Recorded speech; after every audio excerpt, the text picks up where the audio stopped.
Hi friends, 10 days 10 sweet recipe ఛాలెంజ్లో అయితే 7th day ఈరోజు అయితే నేను బొబ్బట్లు చేస్తున్నాను.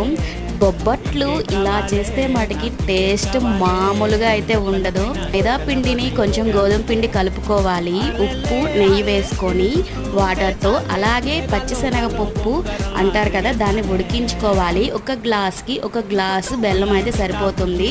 ముందుగా మనం బాగా ఉడికించుకున్న పచ్చిశనగపప్పులోకి బెల్లాన్ని యాడ్ చేసుకొని కొంచెం నెయ్యి, యాలక్కాయల పొడి వేసుకో బాగా ఉడకనిచ్చాలి. తర్వాత ఈ గోధుమ పిండి మిశ్రమంలో ఆ పూర్ణం పిండి పెట్టేసి ఈవెన్గా అయితే నెయ్యి రాసి ఆ కవర్తో ఇలా చేస్తే మటుకి చాలా నీట్గా అయితే వస్తుంది.